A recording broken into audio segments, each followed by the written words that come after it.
Assalamualaikum warahmatullahi wabarakatuh.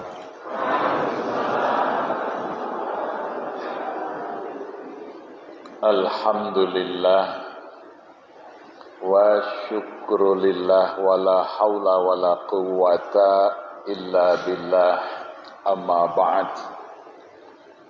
Raditu billahi rabba wa bil islami dina wa bi Muhammadin nabiyya wa rasula.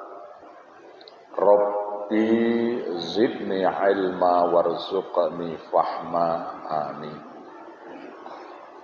Yang saya hormati Bapak Dewan Syuro dari Masjid Baitur Rahman Wanayasa, para pengurus masjid dan hadirin serta hadirat yang dimuliakan Allah. Alhamdulillah, bersyukur pada Allah meskipun terlambat akhirnya sampai juga, karena tadi mengikuti Google Map malah kesasar berjam-jam ya, sampai ke Timbang. Ya, di dunia saja kalau kita ini petunjuknya nggak benar itu susah untuk sampai, apalagi untuk menuju surga. Itu memerlukan petunjuk yang lurus. Ihdinas siratal mustaqim. Mudah-mudahan Allah senantiasa menunjukkan kepada kita jalan yang lurus, yang diberikan oleh Allah nikmat, bukan jalannya orang-orang yang dimurkai dan bukan pula jalannya orang-orang yang tersesat. Ghairil maghdubi alaihim waladhdallin. Amin. Baik, mengenai makmurnya masjidku, makmurnya jamaahku, kita bisa mengacu kepada Al-Quran, surah Ibrahim. Surah Ibrahim itu surah nomor ke-14, ayatnya ke-37. Di sana Allah mengisahkan tentang doa Nabi Ibrahim alaihissalam. Ketika Nabi Ibrahim alaihissalam diperintahkan hijrah meninggalkan kampung halamannya di Hebron atau Al-Khalil yang ada di Palestina, pindah ke Bakkah. Bakkah itu sekarang disebut Makkah, dulu namanya Bakkah. Bakkah itu dari kata Bakka yubaki bakian, yang berarti air mata. Karena di situ dulu kalau orang tersesat pasti hanya bisa menangis karena tidak ada air, tidak ada tumbuh-tumbuhan yang hidup, panasnya sangat terik ya. Kalau dalam bahasa Ibrani disebut Golgota, lembah tengkorak. Ya, karena orang yang tersesat di situ mati, jasadnya dimakan burung-burung nazar, burung-burung pemakan bangkai, sehingga berserakan tengkorak manusia. Itulah Bakkah pada masa itu. Nabi Ibrahim diperintahkan meninggalkan kampung halamannya yang subur, yang sejahtera, untuk membawa istri dan anaknya yang masih kecil untuk tinggal di Bakkah. Begitu sampai di Bakkah, Nabiullah Ibrahim melihat keadaan yang sangat berat. Tapi beliau diperintahkan Allah, maka yakin bahwa Allah yang memerintahkan itu pasti akan mencukupi apa saja yang diperlukan. Maka kemudian Nabi Ibrahim berdoa. Nah itu doanya diabadikan di dalam surah Ibrahim ayat 37. A'udzu billahi minasyaitonir rajim. Bismillahirrahmanirrahim. Rabbana inni askantu min dzurriyyati fi wadi ghairu zar'in inda baitikal muharram. Rabbana liyuqimus shalah waj'al af'idatan minan nas tahwi ilaihim warzuq ahlahum minat thamarat la'allahum yashkurun.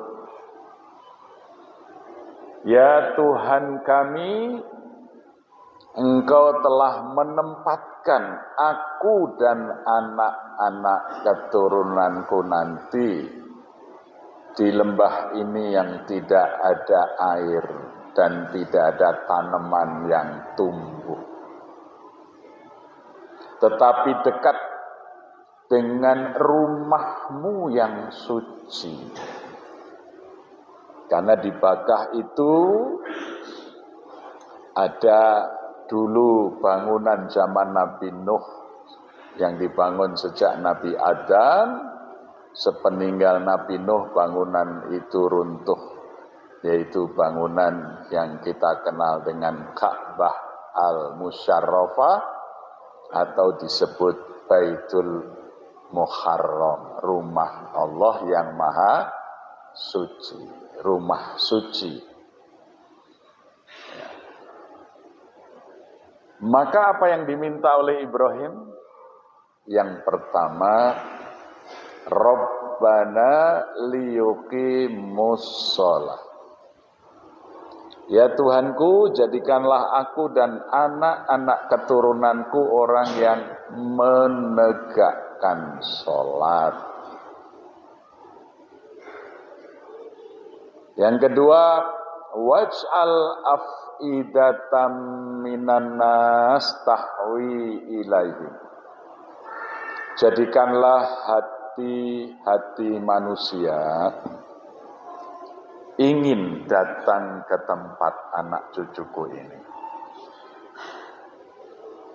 Yang ketiga, warzuq ahlahum minat thamarat. Berikanlah rezeki kepada anak keturunanku, kepada mereka itu dari bermacam-macam sumber. As-samarat itu makna aslinya adalah buah-buahan, ya. Tapi lebih luas maknanya adalah sumber penghasilan. Ya. Mudah-mudahan mereka itu bersyukur. Doa Nabi Ibrahim itu menjadi pelajaran bagi kita semua. Di dalam memakmurkan masyarakat, memakmurkan masjid Baitul Muharram, masjid kita adalah rumah Allah di bumi. Nah, bagaimana cara memakmurkan masyarakat? Maka dimakmurkan dulu masjidnya dengan cara Rabbana liyuqimus shalah. Ya Tuhanku, jadikanlah aku dan anak-anak keturunanku orang yang menegakkan sholat. Makanya makmurnya masjid itu ukurannya bukan bangunannya yang megah, yang bagus, yang besar, yang indah, tapi seberapa banyak orang yang sholat berjamaah di dalamnya. Ya. Maka pengurus masjid itu yang paling penting memikirkan bagaimana masjid itu menarik orang untuk sholat berjamaah. Itu yang paling penting, bukan bangunannya. Bangunan itu menyusul nanti kalau jamaahnya banyak, pasti banyaknya jamaah akan memikirkan bagaimana masjid itu menjadi nyaman. Yang mikirkan banyak. Ya, jangan dibalik, ngurusi masjid itu diutamakan bangunannya dulu. Nah, ini. Maka Nabiullah Ibrahim alaihissalam sudah memberi contoh kepada kita bagaimana yang diminta pertama kali adalah Rabbana liyuqimus shalah. Dulu Masjid Jogokarian itu masjid kampung yang sederhana. Bangunannya hanya 9 kali 9 meter persegi. Bangunan lama dibangun tahun 1966. Nah, maka ketika kami menjadi Ketua Umum Takmir Masjid Jogokarian, yang kita pikirkan adalah bagaimana mengisi masjid yang sederhana ini dengan warga yang mau berjamaah sholat. Maka saya lakukan pendataan. Di kampung Jogokarian itu ada 1 masjid, ada 5 musola. Luasnya kampung 4 RW, 18 RT. Penduduknya 907 kepala keluarga. Jiwanya 2.973 jiwa kita data. Jumlah warga yang muslim 2.642 orang. Warga yang muslim yang sudah dibebani kewajiban sholat, sudah mukallaf, sudah wajib sholat, ada 1.839.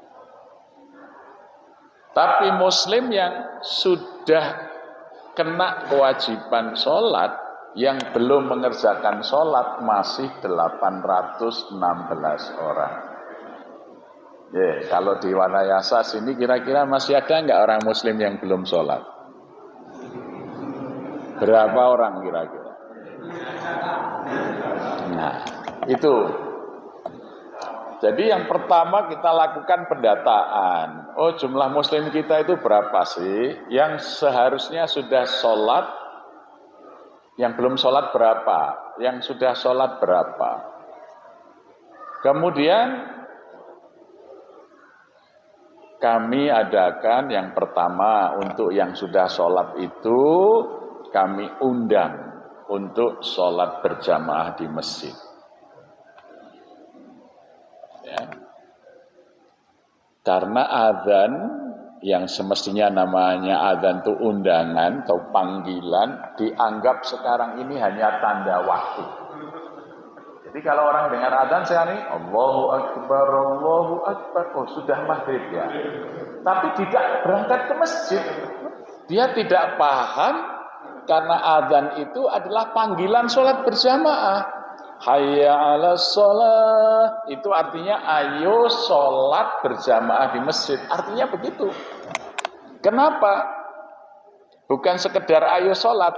Karena kalau terjadi hujan, badai, muadzin itu tidak menyeru hayya 'alas shalah. Seruannya adalah shollu fi buyutikum. Sholatlah kamu di rumah-rumahmu saja.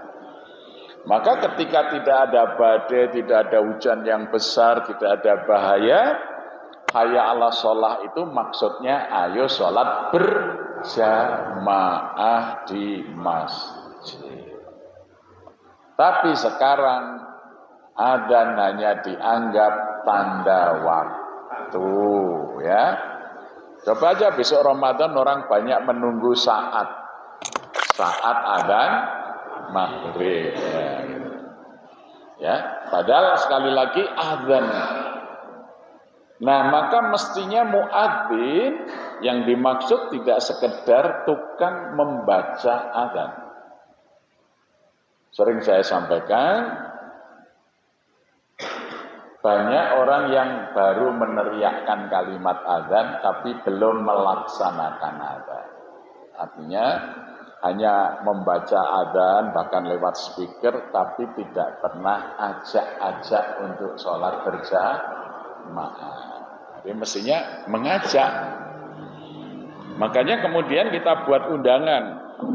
tanggal 15 Mei tahun 2000 saya mulai membuat undangan. Undangannya itu seperti undangan nikah yang bagus itu. Diantar ke rumah-rumah dan namanya, Pak ini undangan apa? Siapa yang nikah? Oh ini undangan sholat berjamaah di masjid. Mulai tanggal 15 Mei tahun 2000 subuh dikumandangkan adzan pada pukul 4.31 waktu itu. NB setiap subuh kami sediakan kopi, susu, dan snack.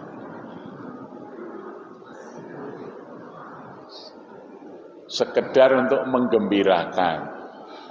Tapi biasanya jangan pakai uang masjid. Kalau pakai uang masjid nanti malah bertengkar pengurusnya. Uangnya masjid nanti habis untuk minum dan makan saja. Nah, kita mulai dari kita. Nanti yang lain ikut, Pak, saya besok ya menyediakan ini nanti. Masya Allah. Kemudian ketika orang sudah datang ke masjid, setiap selesai subuh diadakan ceramah, isinya tentang keutamaan sholat berjamaah. Karena sholat berjamaah di masjid ini, menurut para fuqaha, para ahli fikih, para mujtahid, itu ada 3 pendapat. Yang pertama, mazhab Dhohiri, mazhab Hanabilah, seperti dianut oleh Imam Hambali. Berdasarkan hadis-hadis yang sahih dan juga ayat Quran, surat Al-Fat ayat 29, maka dihukumi bahwa sholat berjamaah di masjid itu adalah rukun sholat. Berat sekali ini ya. Artinya apa? Kalau sholat wajib kok tidak berjamaah, dianggap sholatnya tidak sah. Nah ini pendapat yang paling berat ini secara hukum. Rukun. Yang kedua, berpendapat hukumnya wajib. Jadi kalau orang sholat berjamaah di masjid itu wajib. Maka kalau dia sholat tidak berjamaah di masjid tanpa halangan, sholatnya sah, tapi berdosa karena meninggalkan kewajibannya. Imam Syafi'i radhiyallahu an punya pendapat wajibnya bukan wajib ain, tapi wajib kifayah. Maksudnya apa? Kalau dalam satu mukim, satu kampung, di situ ada masjid, kemudian waktu sholat tidak ada seorang pun yang sholat berjamaah di masjid, maka seluruh kampung itu berdosa. Jadi kalau sudah berani mendirikan masjid, harus berani menjamin ada yang sholat berjamaah. Tapi kalau sampai waktunya nggak ada yang adzan, nggak ada yang imam, nggak ada yang makmum, masjidnya kosong, maka seluruh penduduk yang mendirikan masjid di mukim atau di kampung itu berdosa. Tapi pendapat jumhur ulama, jumhur itu mayoritas ulama, sholat berjamaah di masjid itu hukumnya sunat muakkad, sunat yang amat sangat diutamakan. Nah, itu paling ringan hukum sholat berjamaah itu sunat muakkad. Tetapi keutamaannya luar biasa. Rasulullah bersabda, "Man shalla sholatal subhi fi jama'atin fa ka'annama sholatul laila kulluhu. Barang siapa yang sholat subuh dengan berjamaah di masjid, seakan-akan dia telah sholat semalam penuh. Jadi kalau kita sholat bersama di masjid, sholat subuhnya itu pahalanya sama dengan mengerjakan sholat semalam penuh. Ada yang pernah sholat semalam penuh? Coba, ini kalau dikerjakan bulan Ramadan, Masya Allah. Rasulullah mengatakan, man taqarraba bi khoslatin minal khairi kama kaman ada faridatan fi masiwa wa man ada faridatan fihi kama kaman ada sab'ina faridatan fi masiwa. Barang siapa mendekatkan diri kepada Tuhan di bulan Ramadan itu dengan mengerjakan amalan-amalan yang sunat, maka pahalanya diberi seperti mengerjakan amalan yang wajib jika dibanding dengan mengerjakannya di bulan yang lainnya. Tapi orang yang mengerjakan amalan yang wajib di dalam bulan Ramadan itu baginya 70 kali dibanding mengerjakan amalan yang wajib di bulan yang lainnya.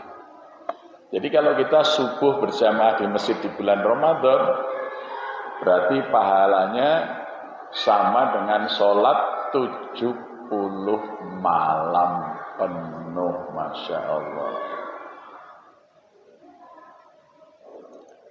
Barang siapa sholat isya berjamaah di masjid, man sholat sholatal isya fi jamaatin faka'annama nifsu laila kullu, pahalanya sama dengan separuh malam. Berarti kalau kita jamaahnya isya di masjid di bulan Ramadan sama dengan sholat 35 malam, Masya Allah. Ya, maghrib sama separuh malam. Isya dan maghrib, kalau selama Ramadan kita berjamaah di masjid tidak putus, pasti mendapat bagian Lailatul Qadar. Ini Rasulullah yang menyatakan dalam hadis riwayat Ibni Abbas radhiyallahu an, man sholal maghriba wal isya'a fi jama'atin. Barang siapa yang sholat maghrib dan sholat isya dengan berjamaah di masjid, hatta yang kudia syahrul Ramadan, dan dikerjakan itu sepanjang bulan Ramadan, faqad asoba Lailatul Qadar, maka sungguh dia mendapat bagian dari Lailatul Qadar. Karena maghrib dan isya itu masuk malam. Di malam Qadar itu amalan diberi ganjaran lebih dari 1000 bulan. Jadi sholat maghrib dan isyaknya ini dianggap dikerjakan terus menerus lebih dari 1000 bulan. 1000 bulan kali 70 karena itu di bulan Ramadan berarti sama dengan 70.000 bulan.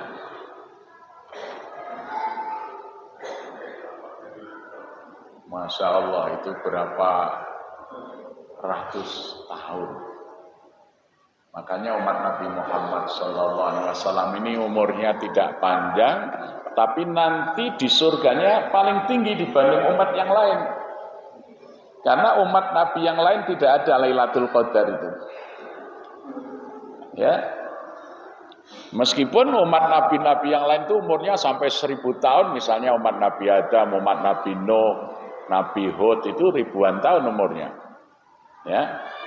Umat Nabi Ibrahim itu ratusan tahun. Nabi Ibrahim sendiri baru khitan umur 96 tahun. Ada yang sudah 96 tahun belum khitan ini? Jadi Nabi Ibrahim itu khitan aja umur 96 tahun. Udah Tapi masih muda waktu itu karena usianya panjang. Ya. Nabi Ibrahim itu menurut riwayat tingginya sekitar 8 meter. Jadi saya pernah ziarah ke makamnya Nabi Ibrahim di Hebron, ya. Itu ada kuburnya Nabi Ibrahim, Nabi Ishak, Nabi Yakub. Itu kuburannya panjang 8 meter. Menurut para penjaga di situ tingginya Nabi Ibrahim memang 8 meter, maka ketika membangun Ka'bah bersama Ismail itu ancik-ancik makom tingginya Ka'bah itu 11 meter gitu. Jadi tangannya menjangkau, ya. Tidak usah pakai tangga. Nanti turun zamannya Nabi Musa, Nabi Shu'aib. Nabi Shu'aib itu di Aman, di Yordan itu kuburnya Nabi Shu'aib itu panjanglah 5 meter, ya, kecil lagi. Nanti umat makin kesini makin kecil, makin kecil. Ya. Kita ini dibanding umat dulu, ya, maka dulu Nabiullah Ibrahim itu berjalan kaki dari Palestina ke Bakkah itu ya cepat wong langkahnya. Nah, kita ini tidak bisa melangkah tapi pakai teknologi lebih cepat naik pesawat. Gitu. Ya. Nah dulu binatang juga besar-besar itu, dinosaurus ya toh, gajah purba kan. Nah Bapak Ibu sekalian, yang paling penting adalah dengan sholat berjamaah itu Masya Allah, ya pahalanya besar sekali. Sholat duhur kalau kita berjamaah di masjid itu lebih baik daripada mengerjakan sholat malam 1000 rakaat. Sudah pernah ada yang sholat malam 1000 rakaat belum?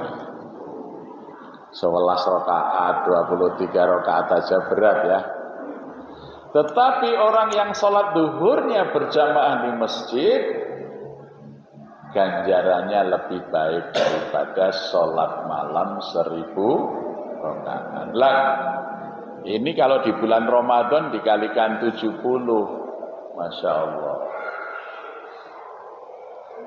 Nah, maka Ibrahim itu meminta kepada Allah anak turunnya itu supaya menjadi orang-orang yang menegakkan sholat. Itu yang pertama kali dimohonkan.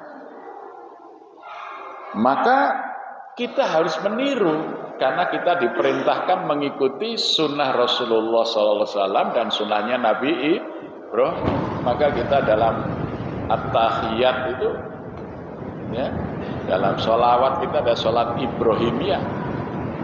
Allahumma sholli ala Muhammad wa ali Muhammad kama shollaita ala Ibrahim. Jadi menegakkan sholat. Maka program masjid itu yang paling utama adalah mengajak menggerakkan jamaah masyarakat untuk sholat berjamaah di masjid. Tidak cukup hanya dengan meneriakkan adzan dengan speaker. Karena masyarakat belum paham arti adzan, bahkan subuh. Subuh itu sering muadzin keliru lafadznya. Hayya 'alas shalah. Sesudah itu apa? As-shalatu khairum minan naum. Lafadz sholahnya itu panjang, lafadz naumnya itu pendek. Silakan simak, dengarkan adzan Masjidil Haram, Masjid Nabawi. Karena kalau keliru yang panjang naum, as-sholatu khairum minan naum, maka tidurnya yang panjang. Jadi orang nggak bangun tidak sholat, malah memperpanjang naum, tidurnya itu. Ya. Nah mungkin kalau subuhannya jamanya sedikit, mungkin muadzinnya keliru mungkin. As-sholatu khairum minan naum. Gitu. Oh berarti kan ndak turune. Ya. Jadi sholat subuh, Masya Allah luar biasa. Inna Qur'anal fajri kana masyhuda. Sesungguhnya sholat fajar, yaitu sholat subuh itu sholat yang disaksikan. Sayyidina Umar Ibnul Khattab menjelaskan bahwa Nabi pernah bersabda, yang dimaksud adalah saksikanlah orang-orang yang selalu hadir dalam sholat subuh itu, mereka sungguh-sungguh orang yang beriman. Karena kalau belum beriman tuh berat sekali datang di waktu subuh itu. Ya. Inna asqala sholat alal munafiqun as-sholatul isya wa sholatus subuh. Nah, itu Nabi mengatakan sesungguhnya yang paling berat bagi seorang munafik itu mendatangi sholat di waktu isya dan di waktu subuh. Mari kita koreksi diri, kalau isya atau subuh ke masjid berat sekali, mungkin sifat nifak itu masih ada di dalam diri kita. Makanya Buya Hamka pernah mengatakan begini, kalau ingin melihat orang Islam, lihatlah masjid-masjid itu di saat sholat Jumat. Itulah jumlahnya umat Islam. Tapi kalau ingin melihat jumlahnya orang yang beriman, lihatlah masjid-masjidnya di waktu subuh. Ya, Golda Meir, Perdana Menteri Israel, seorang perempuan, tahun 74 mengatakan, kita bangsa Israel tidak takut lagi, tidak lagi berdiri dengan kaki gemetar di tanah ini, tidak juga harus melirik kanan kiri sampai mata juling mengawasi orang-orang Islam. Kita tidak akan pernah dikalahkan oleh mereka selagi masjid-masjid mereka masih sepi di waktu subuh. Karena yang bisa mengalahkan kita bukan orang Islam, yang bisa mengalahkan kita hanyalah orang-orang yang beriman. Itu orang Yahudi saja berpendapat begitu. Karena di dalam Quran itu Allah tidak pernah berjanji memenangkan orang Islam, nggak pernah. Yang dimenangkan adalah orang mukmin. Qad aflahal mu'minun. Sungguh akan menang orang-orang yang beriman itu. Bukan qad aflahal muslimun, bukan. Nah, maka kalau kita ingin membuat masyarakat kita ini menang bahagia, ya kita harus berupaya bagaimana muslim menjadi mukmin dengan menggerakkan sholat berjamaah. Ini tugas utama masjid, pengurus masjid. Nah, yang kedua, waj'al af'idatam minan nas tahwi ilaihim. Nabi Ibrahim kemudian berdoa, ya Allah, gerakkanlah hati manusia untuk datang ke tempat ini, ke tempat anak cucuku berada. Sampai hari ini orang mau datang ke Mekah itu sampai dibatasi. Haji dibatasi, setiap negara 1000 banding 1. Sehingga antriannya sampai puluhan tahun sekarang mau berangkat haji ya. Jawa Tengah pinten 30 tahun. Yogyakarta itu 35 tahun. Umroh dibatasi, tapi pembatasannya baru jumlah pesawat. Jadi dari setiap negara itu dibatasi hanya boleh 1 hari 17 pesawat saja. Ya, jadi lebih dari 17 tidak bisa landing di Jeddah, di Madinah. Jadi 1 hari itu dari sebuah negara itu hanya 17 flight. Padahal satu penerbangan itu pesawat terbesar itu hanya berkapasitas 500 orang. Ya. Ternyata betul, Pak. Tidak hanya di Makkah. Kami setelah menggerakkan sholat berjamaah ke masjid itu, jamaah kita penuh kalau subuh, maka berdatanganlah orang dari tidak hanya dari Indonesia itu. Tiap hari orang berbondong-bondong datang ke Masjid Jogokarian. Tiap hari, bis-bis itu, apalagi kalau liburan Sabtu Ahad itu, ya, kadang sampai 20 bis, 30 bis, cuma ingin melihat sholat subuh berjamaah. Itu otomatis. Waj'al af'idatam minan nas tahwi ilaihim. Bukan berbondong-bondong mau melihat bangunannya. Kalau itu hanya sekali saja nanti. Misalnya sekarang di Solo ada Masjid Syekh Yazid. Masjid hadiah dari Pangeran ya, Emirat sana kepada Pak Jokowi. Ya. Tapi ya cuma foto selesai. Tidak akan berkali-kali datang. Tapi di Jogokarian saya tanya berapa kali Pak Wasada, sudah sering saya ngajak orang. Waj'al af'idatam minan nas tahwi ilaihim. Di Mekah begitu, di Madinah begitu. Karena penduduknya, masyarakatnya menegakkan sholat berjamaah. Maka Allah akan menggerakkan hati orang untuk datang. Ya. Kira-kira setahun yang lalu ada rombongan imam-imam masjid dari Amerika. Orang hitam ada, orang putih ada, orang Hispanik itu keturunan Spanyol. Waduh, besar-besar sekali. Saya ini sudah besar kalau di Indonesia. Masih besar lagi. Duduk di mobil Innova itu kepalanya sundul. Ya, besar sekali. Dari organisasi Al-Islam, organisasi Muslim yang didirikan oleh petinju Muhammad Ali. Tahun 74 Ali masuk Islam, 75 mendirikan masjid-masjid di Amerika. Imam-imamnya itu datang ke Jogokarian. Datang turun dari mobil keliling itu. Setelah masuk pertanyaannya begini. Masjid ini kecil, sederhana, lebih besar dan lebih bagus masjid kami di Amerika. Tapi kok masjid ini dibicarakan orang di Amerika, maka kami ingin datang ke sini. Apa sih rahasianya?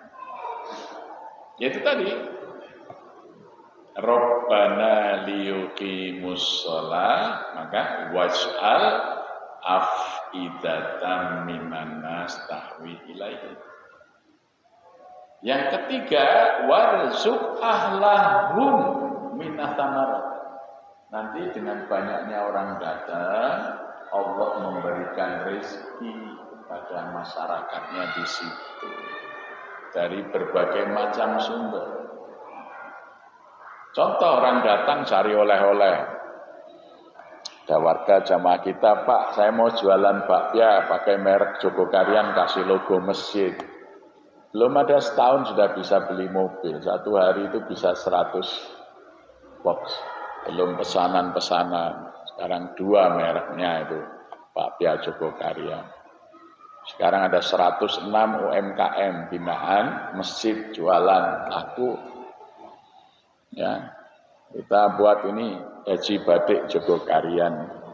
Kalau saya pakai peci hitam kayak punya kagungannya bapak ini, yang untung orang Gresik itu merek. Awing, merek Presiden, merek Pendopo, buatan bunga sana.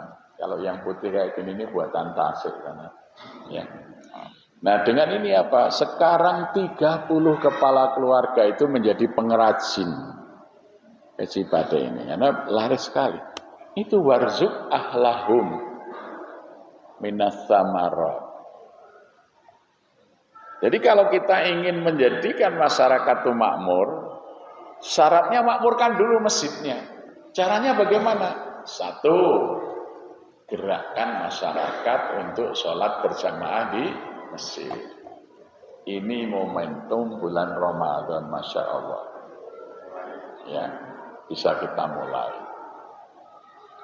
Apalagi di bulan Ramadan, karena tadi saya kutip hadis Nabi, man sholal maghriba wal isya'a fi jama'atin hatta yang kudiya syahrul Ramadan faqad asaba lailatul qadar. Ada seorang ibu bertanya, Pak, lah terus saya ini kan perempuan, bisa datang haid, tidak bisa penuh. Tetapi bagi perempuan yang kena halangan atau laki-laki yang kena halangan karena sakit tidak bisa berjamaah tapi sudah terbiasa berjamaah, maka Allah tetap memberikan pahala baginya, pahala jamaah. Ini dijelaskan di dalam tafsir surat At-Tin pada ayat yang terakhir. Illal ladzina amanu wa amilus solihati falahum ajrun ghairu mamnun. Kecuali orang-orang yang beriman dan beramal soleh, bagi mereka itu pahala yang tidak putus. Ini para ahli tafsir menjelaskan sekalipun putus amalnya, pahalanya tidak putus. Jadi kalau bapak-bapak ini tiap hari jamaah, kemudian satu saat sakit tidak bisa ke masjid, maka Allah tetap mencatat dia mendapat pahala seperti biasanya dia sholat berjamaah. Ibu-ibu tadi maghrib isya biasa jamaah, kemudian haid tidak berjamaah, tetap mendapat pahala berjamaah. Kita biasa tadarus pada subuh atau sebelum subuh, tiba-tiba berhalangan, pahalanya tetap kita dapat. Falahum ajrun ghairu mamnun. Itu Allah itu sangat mencintai orang-orang yang beriman dan beramal soleh. Makanya ketika orang yang beriman beramal soleh, biasanya beramal soleh kok ada halangan, Allah tetap memberikan baginya pahalanya sekalipun tidak mengerjakan karena terhalang. Jadi mari kita jadikan amal soleh itu menjadi kebiasaan, supaya ketika kita ada halangan itu pahalanya tetap kita dapat. Ya, Masya Allah. Ya, maka satu amalan di bulan Ramadan supaya orang datang ke masjid nanti berjamaah maghrib, berjamaah isya, kita amalkan satu sunnah Rasul. Apa? Memberi buka puasa. Rasulullah bersabda, "Man fatara fihi shaiman kana lahu maghfiratan lidzunubihi wa raqabatin minan." Barang siapa mau memberi buka puasa kepada orang yang berpuasa di dalam bulan Ramadan itu, baginya ampunan dari dosa-dosanya, dibebaskan dari ancaman siksa neraka. Dalam hadis yang lain, dia akan mendapat pahala puasa dari orang yang makan buka puasanya itu tanpa mengurangi sedikit pun pahalanya orang yang berpuasa. Nah, makanya seorang sahabat bertanya, "Ya Rasulullah, ya enak sekali orang kaya dia bisa memberikan buka puasa kepada orang yang berpuasa. Lah saya ini miskin bagaimana?"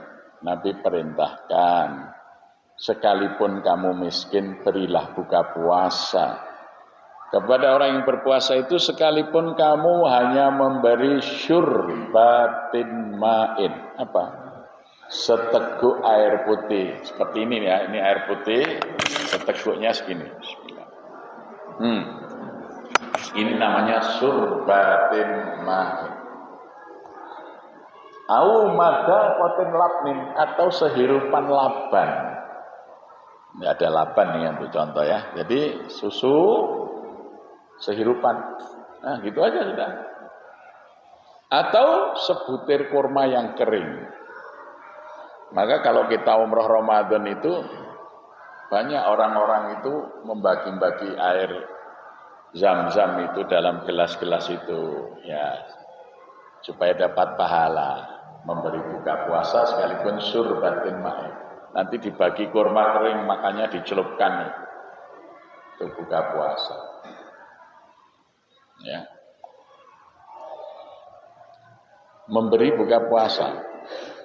pahalanya besar sekali. Maka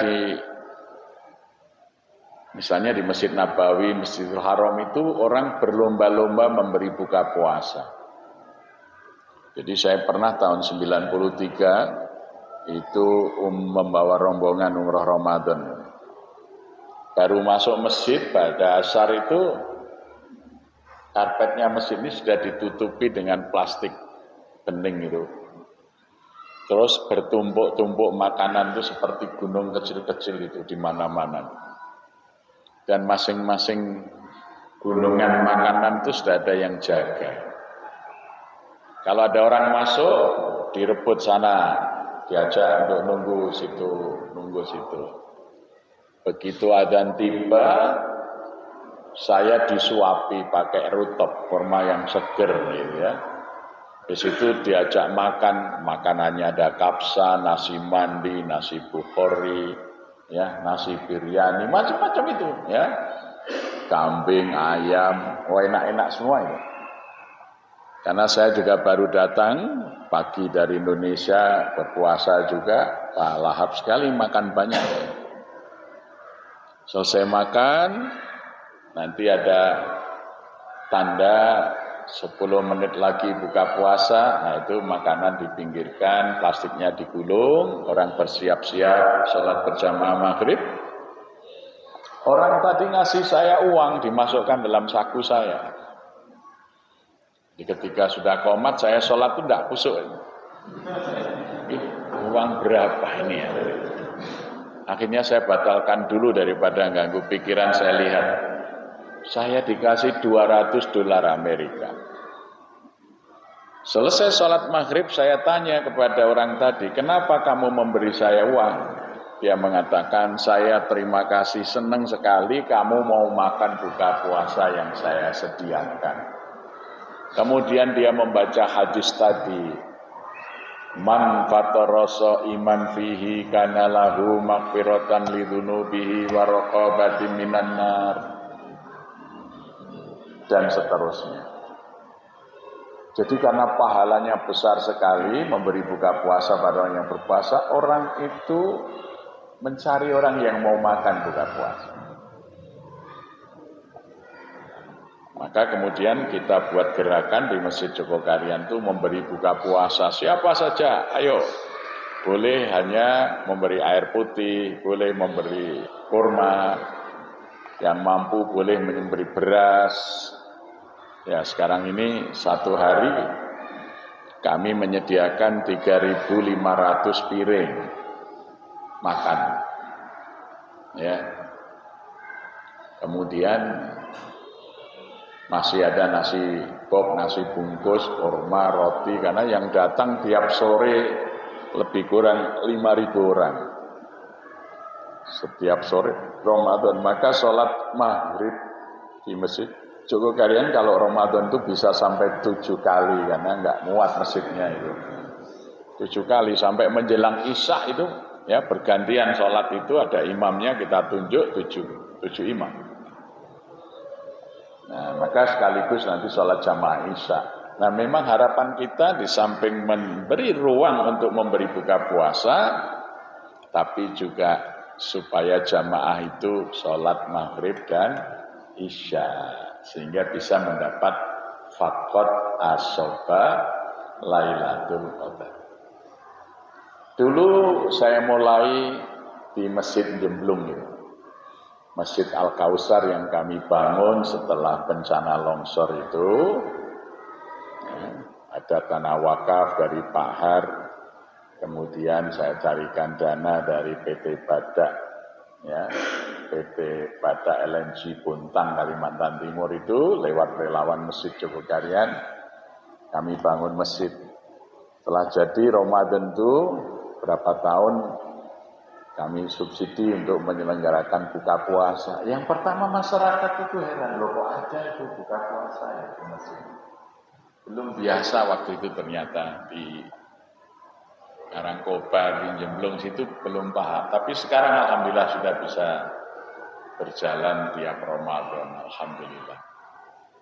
Ini keutamaan yang luar biasa. Bayangkan kita ini mantu, nyuguh tamu. Kadang-kadang cateringnya dipilih yang bagus. Jenis makanannya banyak, ada buffet, kemudian ada gubuk-gubuk, ada kambing guling, ada pempek, ada macam-macam. Itu berpahala, tapi pahala memberi buka puasa itu lebih besar. Tapi kok orang tidak mengambil kesempatan. Ya. Maka kalau kita di negara-negara muslim kayak di Arab, di Mesir, di Pakistan, di India, wah itu buka puasa itu meriah itu. Orang malam aja kalau kita lewat dipanggil sini makan di sini. Jadi orang itu menawarkan makan untuk buka puasa itu. Masya Allah, di Turki, di mana saja. Di Indonesia masih di kota-kota besar, terutama di kalangan warga Muhammadiyah. Ini dulu Kiai Dahlan menggerakkan itu, ya. Sunnah memberi buka puasa. Nah nanti jamaahnya jangan pulang, terus sekaligus berjamaah maghrib dan isya. Ini pahalanya besar sekali, memungkinkan dapat bagian Lailatul Qadar. Nah kita ini malah sering terbalik. Tarawihnya yang rame, jamaah maghrib isyanya sepi, padahal pahalanya lebih besar sholat berjamaah maghrib dan isya itu di bulan Ramadan dibanding pahala tarawih itu loh. Sebesar-besar pahala tarawih itu pahalanya sama dengan sholat wajib. Nah sholat wajib itu kalau maghrib dan isya masing-masing sama dengan separuh malam, di bulan Ramadan dilipatkan 70 kali. Kalau ketemu malam Qadar, Masya Allah. Nah ini kok malam maghrib sepi masjidnya, isya tarawih malah rame. Ini kan orang-orang yang mohon maaf tidak paham itu tentang keutamaan ibadah. Tarawih itu lebih berat, tapi pahalanya kecil dibanding pahala sholat berjamaah maghrib yang hanya 3 rakaat. Berjamaah maghrib yang hanya 3 rakaat itu pahalanya sama dengan sholat separuh malam. Kalau itu dilakukan di bulan Ramadan dilipatkan 70 kali. Sholat isya yang hanya 4 rakaat itu pahalanya sama dengan separuh malam. Kalau itu dilakukan Ramadan sama 70 kali. Sholat sunat di bulan Ramadan sebesar-besarnya kaman ada faridotan fima siwa. Pahalanya hanya setara dengan mengerjakan yang wajib di bulan yang lain. Nah ini kan kita ini, makanya Rasulullah bersabda, ya apa? Man soma Ramadhana imanan wahtisaban ghufira lahu ma taqaddama min dzambi. Barang siapa berpuasa Ramadan imanan karena iman, wahtisaban dari kata hisab, artinya penuh perhitungan. Ngamal itu dihitung. Ganjarane tarweh karo jamaah maghrib isya oke endi? Lah oke maghrib isya, maka utamakan berjamaah maghrib dan isya. Utamakan berjamaah sholat duhur, utamakan berjamaah sholat asar. Itu yang dicari dulu. Tarweh bagus. Ya. Dan tarweh itu kan baru ada di masa Sayyidina Umar ibn Khattab. Zamannya Abu Bakar tidak ada, zamannya Umar tidak ada. Umar itu yang diusuli oleh Ali bin Abi Thalib supaya dihidupkan, dia mulai. Tapi kita ini malah justru yang sunat itu benar-benar digerakkan, malah yang wajib yang pahalanya lebih besar ini tidak digerakkan. Nah, maka kita harus ihtisaban, imanan wahtisaban. Dihitung untung ruginya, ya. Tarawihnya ada yang 11, ada yang 23, ada yang 37, lama. Tapi kalau dibanding pahalanya, lebih banyak pahalanya yang 3 rakaat sholat maghrib, yang 4 rakaat sholat isya, yang duhur 4 rakaat, yang asar 4 rakaat, yang subuh 2 rakaat itu lebih besar daripada pahala tarawih. Tarawihnya penuh, subuhnya sepi, ya. Masya Allah itu berarti puasanya tidak dengan imanan wahtisaban, tidak pakai perhitungan. Akhirnya kelenger, belum sampai 30 hari sudah capek. Tiap malam, pertama, kedua, ketiga, penuh tarawih. Setelah itu masjid-masjid mengalami kemajuan, softnya yang maju. Ya, gitu. Nah ini karena tidak pakai ihtisaban, tidak pakai perhitungan. Perintah Rasul itu imanan wahtisaban. Iman dan penuh perhitungan, diperhitungkan beramal itu. Ya. Mencari mana yang lebih afdol, mana yang lebih utama. Karena kadang-kadang orang Islam itu bahkan amalan yang tidak diajarkan itu diamalkan.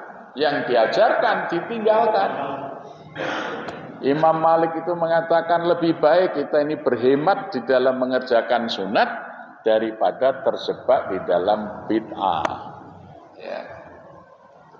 Kadang-kadang kita ini biasanya yang bid'ah itu lebih berat daripada yang sunat. Ya. Saya pernah datang di desa itu.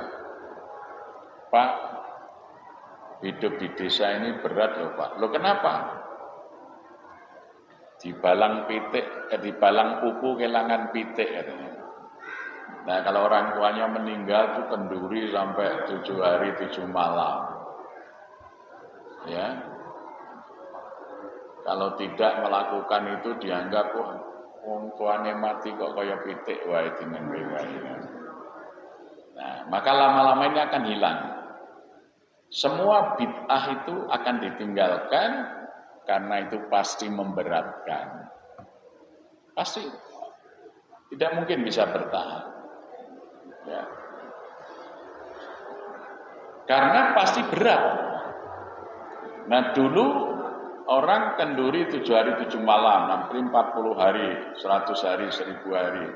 Zaman dulu semua orang masih punya sawah, beras tidak beli. Tiap orang masih punya pohon kelapa, nggak pernah beli. Tiap orang masih bisa pelihara ayam, tidak beli. Sekarang desa-desa sudah jadi kota. Beras tidak punya, beras harganya naik. Ya untung kalau kemarin dapat bansos. Akhirnya milih yang ngasih bansos. Ya, setelah bansos habis, beras naik. Jadi tidak mudah mengerjakan itu. Padahal kalau dicari, ya tidak ada dilakukan oleh Rasulullah. Ya. Tapi mendoakan orang tua setiap hari itu sunnah. Tapi malah pada lupa. Nanti kalau sudah seminggu wis ra kelingan wong tuane. Wis ora ndonga meneh. Ya. Itu banyak itu. Ya. Nah, makanya kita beramal itu imanan wahtisaban, harus dengan iman dan penuh perhitungan mana yang pahalanya lebih afdol, mana yang dasarnya kuat, itu yang kita amalkan. Jangan sampai kita berboros-boros fisik tenaga yang tidak dituntunkan. Ya. Yang jelas tadi sholat berjamaah itu sunnah, ya, sangat muakkadah, ditekankan sekali.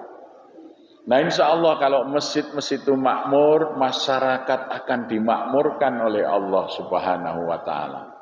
Tadi malam saya dari Surabaya terus ngisi pengajian di sebuah desa namanya Winong di daerah Ngemolong Sragen. Masuk itu desanya Orangnya kaya-kaya, rumahnya megah-megah, bagus-bagus. Sopir saya, Pak mungkin ini tenaga TKI ini mungkin kerja di luar negeri. Ternyata tidak. Ternyata sawahnya itu luas-luas sekali, subur di daerah Winong itu. Ya. Dan ketika sampai sholat maghrib, saya masuk masjid, jamaahnya penuh. Masjidnya juga bagus-bagus. Ya. Oh ya, wajar ini.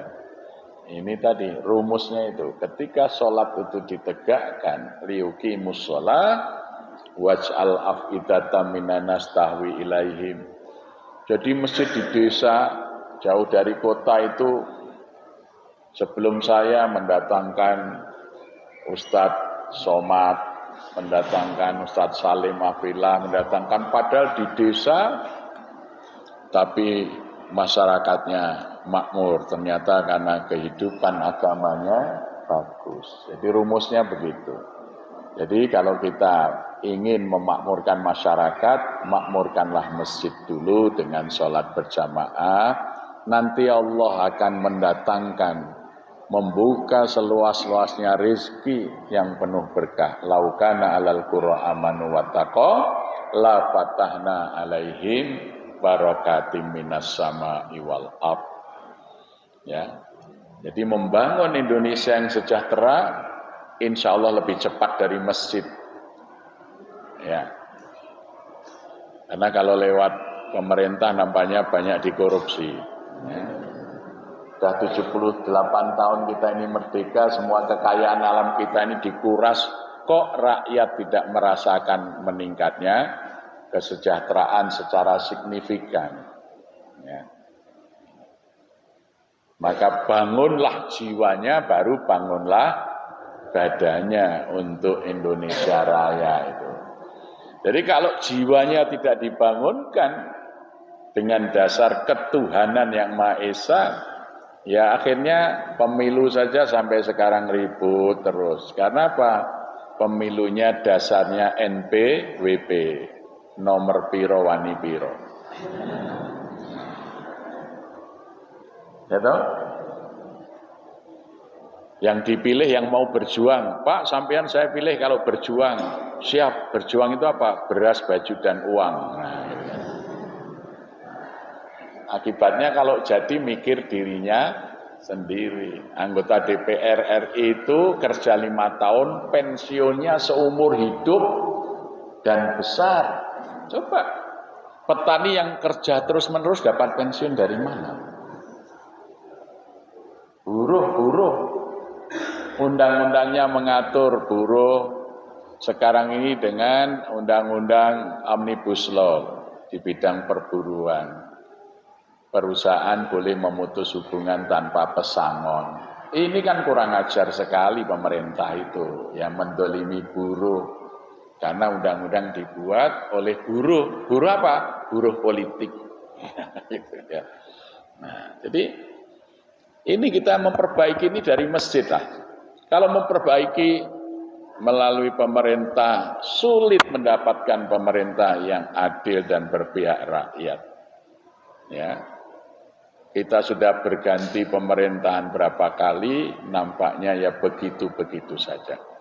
Insya Allah dari masjid ini kita bangun Indonesia yang berkemakmuran, sejahtera, adil. Kita mulai dengan gerakan memakmurkan masjid dengan sholat berjamaah. Nanti terbuka semuanya kebaikan itu dari Allah Subhanahu wa Ta'ala.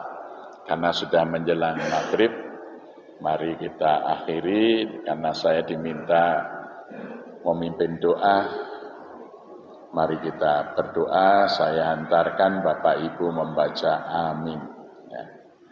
Bismillahirrahmanirrahim. Alhamdulillahirabbil alamin. Allahumma salli wa sallim wa barik ala sayyidina Muhammadin wa ala alihi wa sahbihi ajma'in. Allahumma inna nas'aluka bi anna nashhadu annaka antallah la ilaha illa antal ahadus samad alladzi lam yalid wa lam yulad wa lam yakul lahu kufuwan ahad. Allahumma a'inna ala dzikrika wa syukrika wa husni ibadatik. Rabbana inni askantu min dzurriyyati fi wadi ghairi dzi zar'in 'inda baitikal muharram. Rabbana liyuqimus shalah waj'al af'idatan minan nas tahwi ilaihim warzuq ahlahum minats tsamarat la'allahum yashkurun. Rabbana la tuzigh qulubana ba'da idh hadaitana wa hab lana min ladunka rahmah innaka antal wahhab. Rabbana ighfir lana wa liwalidina warhamhum kama rabbauna shighara. Rabbana atina min ladunka rahmah wa hayyi lana min amrina rasyada.